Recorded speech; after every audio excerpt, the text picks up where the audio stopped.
tragédia, Lionel Messi! Kansas সিটির মাঠে তখন মাত্র ১৬ মিনিট। হাজারো দর্শকের গর্জনের মধ্যে আলজেরিয়ার জালে বল পাঠালেন লিওনেল মেসি। এমন দৃশ্য ফুটবল প্রেমীরা অসংখ্যবার দেখেছেন, কিন্তু এবার ছিল ভিন্ন কিছু। গোলের পর উল্লাসে মাতার বদলে মেসিকে দেখা গেল চোখের জল মুছতে। মুহূর্তেই পুরো স্টেডিয়াম যেন থমকে গেল। ২০২৬ বিশ্বকাপের গ্রুপ জের প্রথম ম্যাচে আলজেরিয়ার মুখোমুখি হয়েছিল আর্জেন্টিনা। ম্যাচের শুরু থেকেই আক্রমণাত্মক ছিল বর্তমান চ্যাম্পিয়নরা। চতুর্থ মিনিটেই লাউতারো মার্তিনেজের পাস থেকে বল জালে পাঠান মেসি, তবে সেটি অফসাইড হিসেবে বাতিল হয়। কিছুক্ষণ পর আলজেরিয়ার ফারিস সাইবিও গোল করেছিলেন, কিন্তু সেটিও অফসাইডের কারণে টেকেনি। এরপর ১৬ মিনিটে আসে সেই প্রতীক্ষিত মুহূর্ত। বক্সের বাইরে সামান্য জায়গা পেয়েই নিজের চিরচেনা ভঙ্গিতে শট নেন মেসি। বল সোজা গিয়ে জড়ায় আলজেরিয়ার জালে। গ্যালারিতে উল্লাস শুরু হলেও মেসির প্রতিক্রিয়া ছিল সম্পূর্ণ ভিন্ন।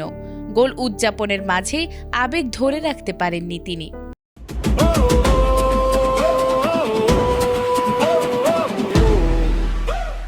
ম্যাচ শেষে সেই কান্নার কারণ ব্যাখ্যা করেন আর্জেন্টাইন অধিনায়ক। ৩৮ বছর বয়সী এই তারকা জানান, বিষয়টি ফুটবলের নয়, ব্যক্তিগত জীবনের কিছু কঠিন ও জটিল সময়ের মধ্য দিয়ে যাচ্ছেন তিনি। তবে সতীর্থরা সব সময় পাশে ছিল, তাকে ভালো রাখার চেষ্টা করেছে, এজন্য তিনি তাদের প্রতি কৃতজ্ঞতা প্রকাশ করেছেন। আবেগঘন সেই মুহূর্তের পর মাঠে অবশ্য নিজের কাজটা ঠিকই করেছেন মেসি। আরও ২টি গোল করে পূর্ণ করেন ক্যারিয়ারের প্রথম বিশ্বকাপ হ্যাট্রিক। তার দুর্দান্ত পারফরম্যান্সে আলজেরিয়াকে ৩-০ গোলে হারিয়ে বিশ্বকাপ অভিযান শুরু করে আর্জেন্টিনা। ম্যাচ শেষে নিজের বর্তমান সময় নিয়ে কথা বলতে গিয়ে মেসি বলেন, ক্যারিয়ারে অনেক কিছু পেয়েছি, এখন যা পাচ্ছি সেটি যেন cherry icing on the cake.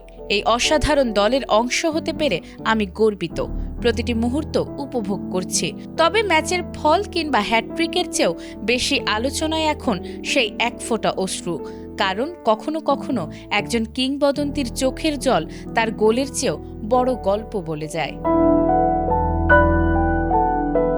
Nazmun Nahar জান্নাত, এটিএন বাংলা।